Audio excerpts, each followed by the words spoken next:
Three, two, one. I suppose we can start. Good day, our dear colleagues. I'm glad to welcome you to our podcast today.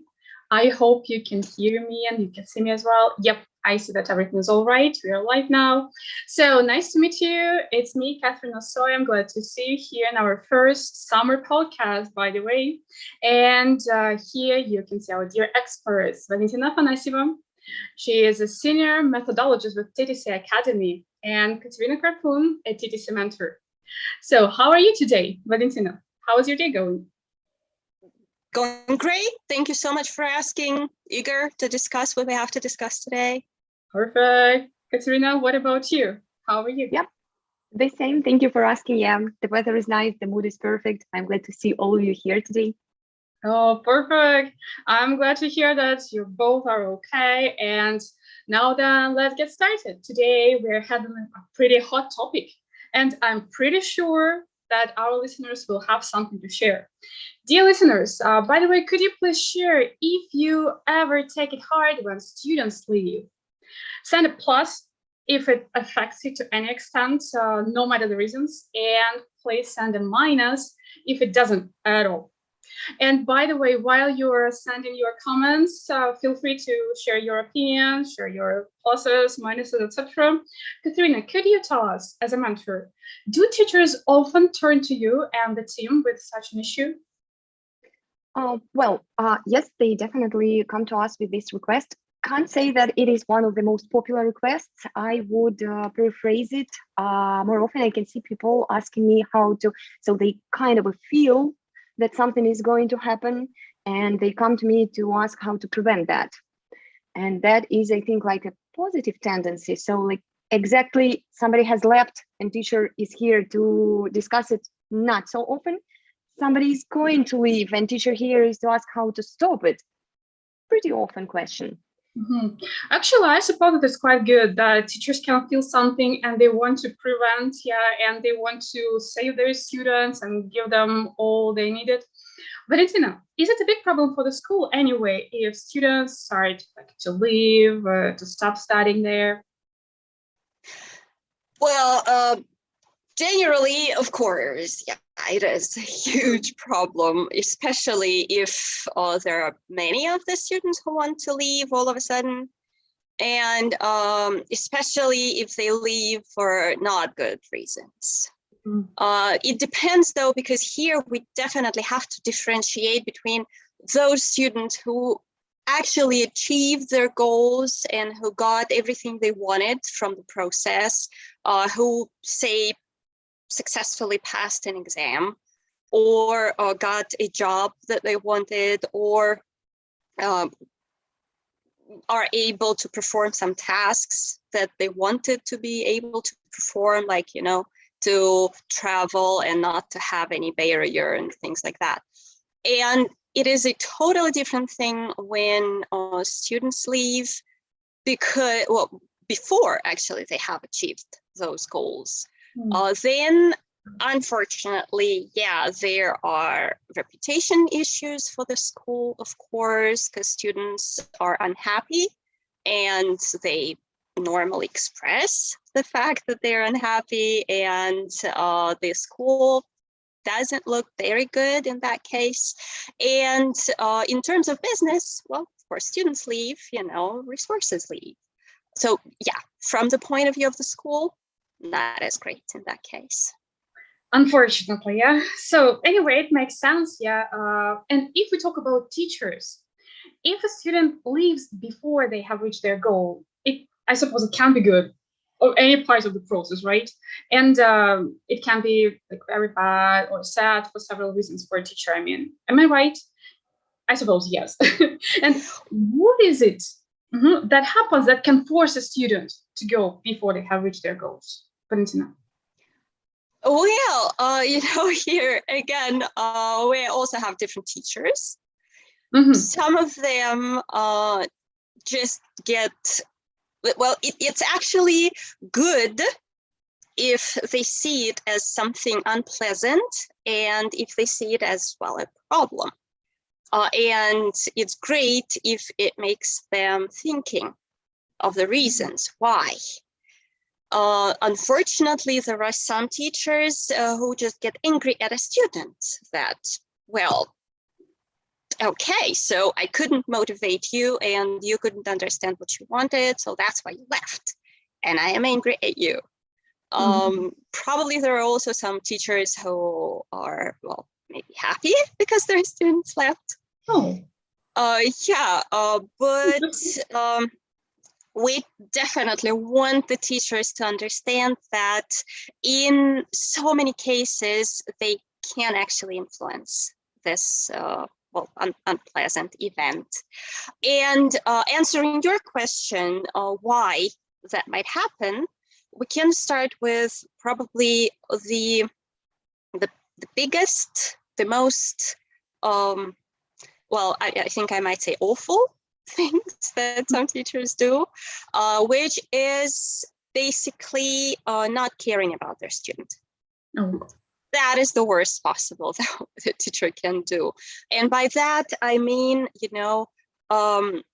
doing some things that are not related to the student in class, like choosing wrong topics, not following what the student is in class for, not expressing any interest in what actual goals a student has. Like, that proverbial example that we have when a student comes and says, I need to conduct business negotiations tomorrow. And we say, okay, well, let's talk about food, right? And a student will be lost and they will not understand what's happening, and probably they will leave soon. Also, of course, even if we do those things, we might be overlooking the fact that we have to track their progress, even tiniest one, even within just one lesson, but we have to be tracking their progress. We have to be showing them that they are progressing, they're moving forward. And we're also not highlighting the results sometimes. So again, they don't see why they are in the classroom. They don't understand what's happening to them. And going back to that motivation question, by the way, a lot of teachers, unfortunately, say, well, it's a grown-up. I can't make them want to study, and I can't make them study. And it's enough for them. They just, let it go.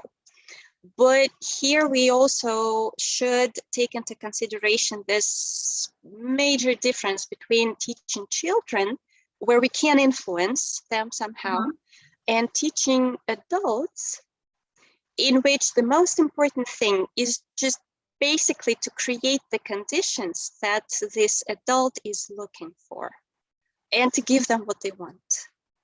Well, that's, answering to your question. Okay, Valentina, thank you. Actually, you've shared with us not only the reasons, but also how we can cope with that, somehow. Anyway, we will turn back to the topic. Katerina, I'd like to ask you now, is it something that you have to deal with as a mentor? Yeah, definitely. I mean, first of all, thank you, Valentina, for saying all that really important information. That's what we try really to say when teachers come to us and ask, what is going on? What can I do? And I maybe highlight a little bit different topic here, because unfortunately, we can't help those who do not come. And that is the problem, because usually people who come to us, they really work with themselves, they develop themselves, and we may help them.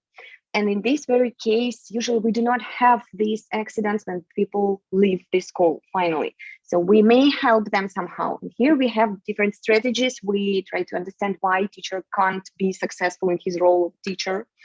And I love my favorite, the power of P3, and that is the persistence, predictability, and positivity. That's what I try to, to show to all my students and to teach my teachers who come to me. Really being predictable, understandable for our students is something that essential. And when people feel safe, they won't leave immediately, unpredictably. Yeah, they will at least tell the teacher that something is going wrong. And that's what like leads us to our next thing, talk to our students. And that is also something interesting, something cool here that Valentina has already mentioned. The role of a teacher here and the responsibility of a teacher is exactly to organize the atmosphere, friendly, trustful atmosphere on the lesson, and to be able to hear our students, really to listen what they say to us, to be like professionals from the very first saying hello to our student up to the very last saying goodbye and see and feel their mood. And yeah, that's what we can really do to prevent that a really awful thing when people leave saying nothing, because it is also, it's bad for the teachers feeling, definitely, because teachers are demotivated by that. They can't understand what's going on. So like really, yeah, like I have already covered several questions, but that's really important question for me. So yeah.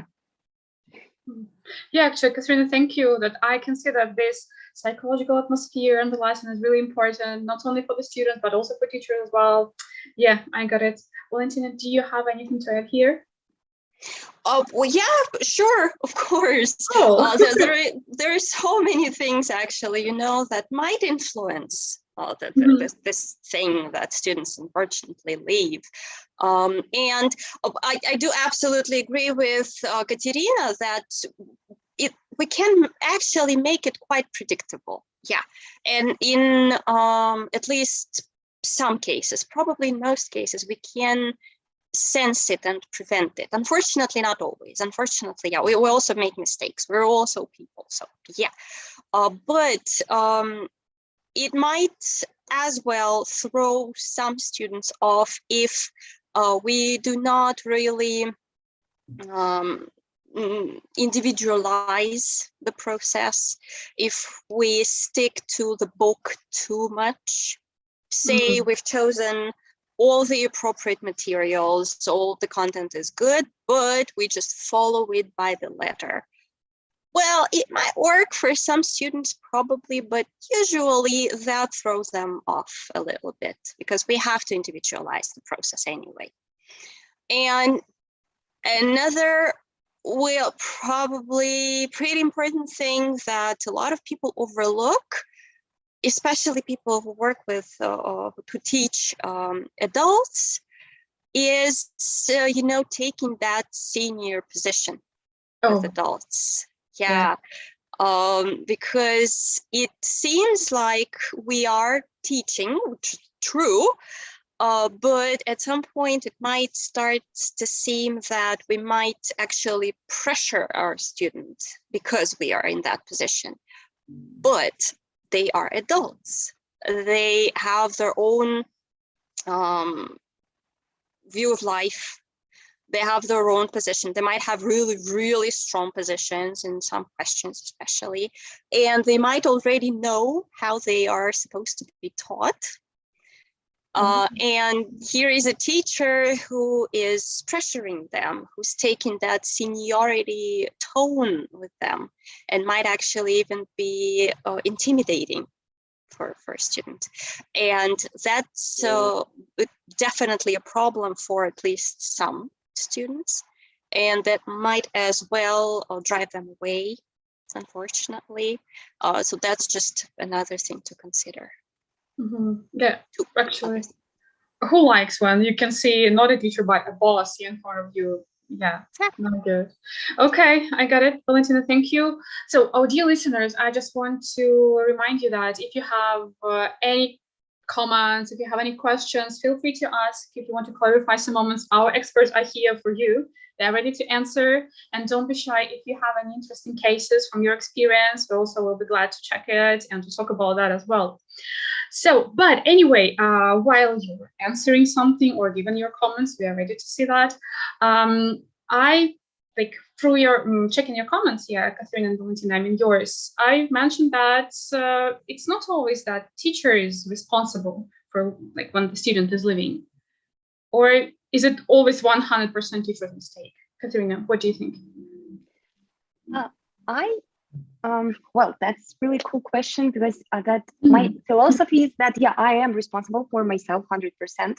So I am here as a teacher to help persons. If somebody came to me with the request, I state that I know how to teach people English. That's like my profession. So why can't I improve my skill in teaching, yeah, constantly and being professional? So that's what I try to show to all teachers who come for an advice. And if the position is this one, means that I am able to control 99% of what is going on in the class. But it is about my actions, about my teaching process. And here we come to practical part. Asking the person about the mood, asking him, that was really cool idea about like adult people have an idea how to teach them already. They know it. They have experience from school, university, whatever. We may ask, what is the best teacher for you? No surprises anymore. They will tell us what they are expecting from us. And here we may somehow manipulate. If we hear somebody says something like, no home task, I hate it, something like that. Okay, done. We will think how to deal with that. Because as a teacher, we understand no home task, no progress. Sorry. But if we know this feature of our student, we may deal with that. If we ask no questions, we know nothing about our student as a person. Unfortunately, this is the empty space in our map of our professional portrait, let's say so, yeah. So, and that is what I ask everybody to do. Ask questions. What do they like? What are they interested in? What are they expecting us as a teachers to do? What are they expecting the school as a school to do? How to help them? Materials, like all the aspects of their life here, from like 50 minutes of their life here in platform, is under our control, basically. Yeah, so that's what we can do. Okay, Katerina, you mentioned that we are 99% responsible. It means that at least 1% is that external factor, right? Valentina, what can you say? Well, of course, kind of. There might be something like some, those so-called force majeure conditions or circumstances, like a meteorite has hit your house, probably, or something like that. Or I'm just kidding, of course, but still, or probably time zones changed, and well, you cannot influence that. It is also possible that something really, really, I don't know, special or awful or unbearable happened in a student's life that we cannot influence. But still, even in that case, there is this example that if a person, well, it's not a particular example, if a person really wants something, when there is a will, there is always a way. If they understand why they really need it and they see the way of doing it, so we are showing them that way, they will, well, in most cases, in the absolute majority of cases, they will find the time, they will find the resources, they will find ways how to pay for the classes, because sometimes that's the reason why students leave. If they are really, really sure they are getting their result and they know what this result should be, they will still find a way. So yeah, there is this tiny, tiny window of things that we cannot influence, but mostly still can. Okay, I got it. So yeah. Anyway, like the teacher should be always ready to change something, to be flexible, I suppose. Yeah. And by the way, about that, being flexible, about improving their own skills, what is our mentorship system can do to help a teacher if they face such an issue? Katerina, what can we suggest teachers? Yeah, basically we have a variety of instruments, starting with the workshops where we can help our teachers to understand what is going on there, because sometimes they are confused with the timetable, technical issues, whatever. Yeah, we provide them with the links, literally like setting the time when they should come, agreeing this time with them right through our session, and they have nothing but just to come, listen to our leaders and help themselves to understand what is going on there on workshop. That's the first thing. Usually I send like a bunch of links and important and really interesting materials, sticking to the question they asked me about. We have 3 ways of dealing with the teacher. May like provide them a small one-time consultation, 30 minutes, 50 minutes, like, okay, I had an hour and a half consultation once. Oh. So yeah, I mean, like, we all, our team is really into this question. We're ready to help, and if we see that the person really wants to understand what's going on, we will help. Because sometimes I know my colleagues too, we are online after the video connection, we continue talking, we continue the conversation with the teachers. So it is the first way how we may deal with our colleagues. The second is like deeper. We may help them through the planned activities. So in the first meeting, we agree what they need to do, study. It may be internal materials, maybe something outside. And then after like 2 weeks, maybe 3 weeks, we meet and we have like a questionnaire. They work through this questionnaire, of course, and we discuss it again. They are not alone anyway. They are with us. We continue talking, answering their questions, helping, supporting them almost 24/7, I may say. And the last one, sometimes they ask us to listen attentively the exact lesson. And of course, we are ready to do that. And we may evaluate the exact meeting with the student. So if they feel that something is going wrong, they may say us the date. And we listen, check, and give a feedback about that. And try to understand together with the teacher what is going on there, what was wrong exactly at that meeting. So yeah, we have pretty like variable instrumentation here. So yeah, welcome. Okay. Cool. Actually, sounds like there are a lot of different tools which you can use. By the way, our listeners, if you're interested in this mentorship, check your Slack. Today you will receive some information how you can apply for the meeting. And if you have any questions, feel free to ask. Also, and Valentina, I'd like to ask you as a methodologist and an experienced teacher, what can you advise? How to deal with this problem of students leaving? Well, first of all, as Katerina has already mentioned, listen to your students. That's probably the first one to go. Listen to them and individualize the process accordingly. That's what might at least help you not to turn to mentors, but it is a good idea to turn to them anyway. Personalize the lessons, individualize the whole process. If you're not exactly sure of how to do that, or probably that's also possible, you're just not experienced enough yet, because there are also teachers who are just starting their way. You might use our courses, and they're available on the platform, and there is a ton of them. And we definitely also recommend attending our workshops, which are, and again, we have a whole variety of them. They are aimed at developing different skills, teaching different skills. They are also aimed at developing a particular course for your students. So there is anything to any need of a teacher, of an experienced teacher, as well as of a beginning one. Yeah, beginner teacher. Well, of course, don't forget to enjoy the lessons yourself, because if you show up, and you just follow it, as I mentioned before, just you follow the book by letter, exercise by exercise, and you don't really get into it, your student will not get into it either. They will not feel like they need it. They will not feel engaged or cared about. And well, that would be the result, unfortunately. So yeah, individualizing the process, doing the courses on the platform, and attending the workshops.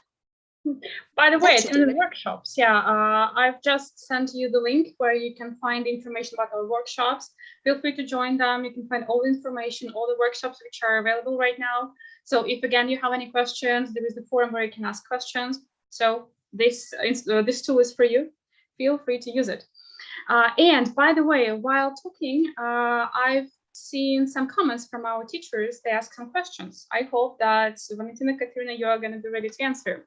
So there is the question that our teachers find it difficult to separate the teaching aspect from the marketing aspect. Often, whenever they recommend adding lessons, they check, yeah, and the answer is an immediate no. How to deal with that?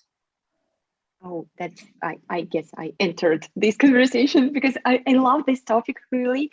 I am a huge believer in questions. Asking questions is better than saying them what to do, because when the student is answering, immediately here right now, you're like, yeah, I feel something. I need more practice. You're welcome. I have three, 4, 5 free slots this week. What do you think? And that is much better than pointing them, because when they think themselves, it's better, much better. So we are welcome to ask questions every time. At the end of the lesson, we may ask, how do you feel? Do you feel the progress? Look, here you are much better than before. This week we had 3 lessons, not 2 lessons. Would you like to try? It may be not immediately the usual lesson, like every week lesson. You may offer once, twice, 3 times. Then like, okay, come on, nice habit. Let's get, sorry for that sound, that's my dog, I guess.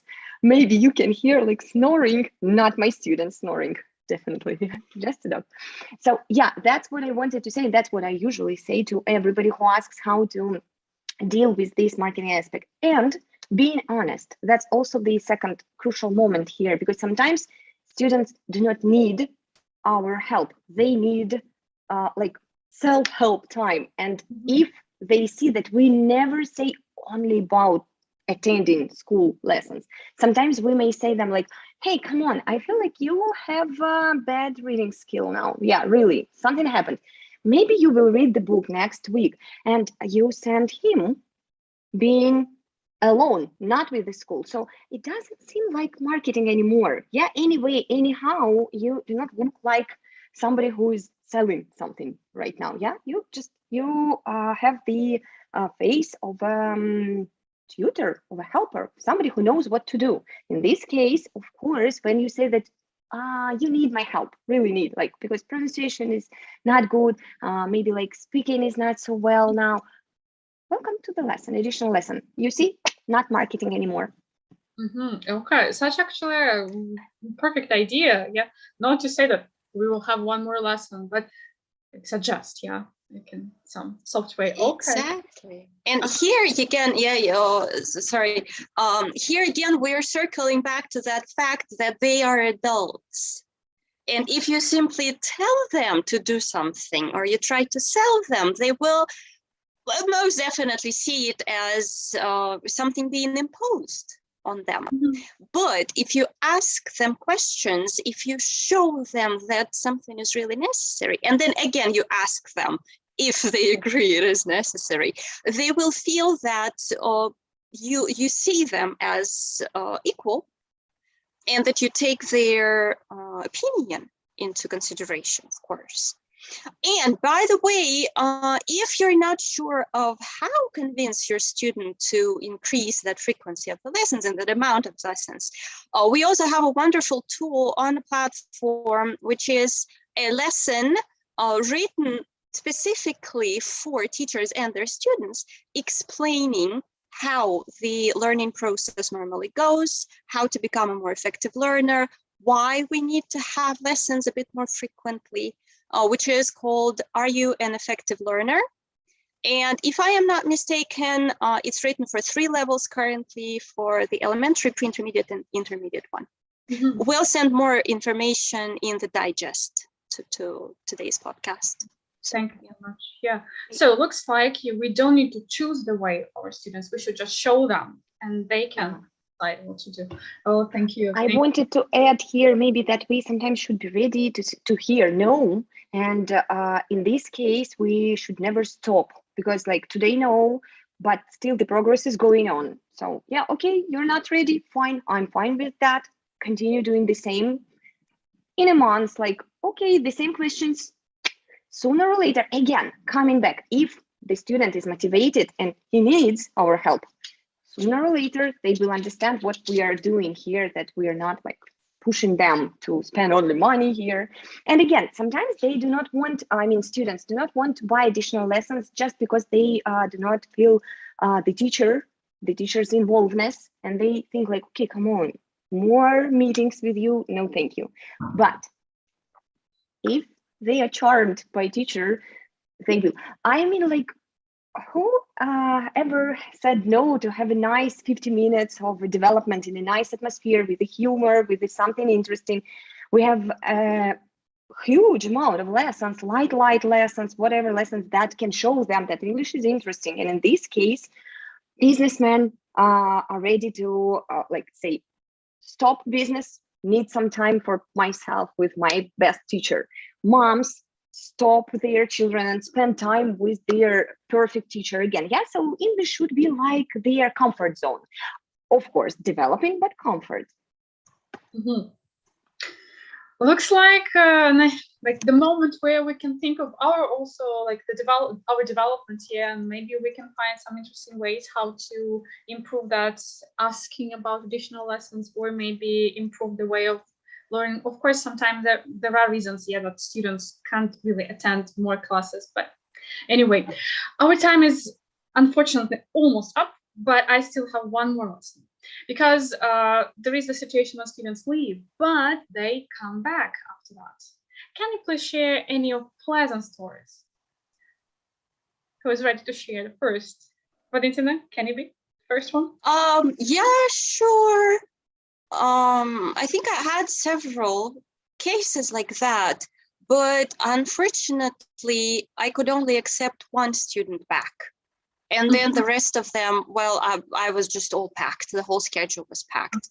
But that particular student, he was just a little bit too self-confident. And at some point, he decided that he's had enough and that he's learned whatever he wanted to learn. So he was so confident. And he left. And then I think he came back after 6 months or so, saying that, well, it was good at first. Yeah, I was like really, really cool. But then the lack of practice and the lack of doing some autonomous, some independent things, they of course led to some kind of worsening of the situation. And he said, yeah, I definitely need to return to lessons, and I need you back on that track. Yeah. And that's one of the really, really nice examples, I would say. Okay, thank you. Katerina, what about you? Oh, well, while listening to Valentina, I realized that maybe I'm a little bit tricky here because I am in touch with all my students. And even though, yeah, those who left, I still, sometimes we follow each other in social networks. Sometimes we are in touch through the WhatsApp or whatever. And sometimes I say them like, why don't you just come back for a couple of lessons? I miss you. We have such an interesting lesson, new program, new material, new course, whatever. And sometimes it works. That helps them like, okay, come on, yeah, half of a year break is enough. I miss you too. Let's start. And that's what I usually do, especially when we have like the bonus system or whatever new information is coming. I'm like, welcome back, because I'm not so good with the new people. I feel tense, I'm shy, but I'm okay with my old students. And I understand that sometimes that usually happens with the upper intermediate advanced levels, because they do not need English as they needed it in the beginning of their way. Yeah, so in this way we may deal like partners here, and like they come back, then they stop again, they may come back. I have perfect case with a nice, we have already traveled even together with my student because we are friends, really good friends. And she has the leading position in a nice company, cool, like international company. And still we are in touch. And she has these, sessions of English, like year of education, year of nothing.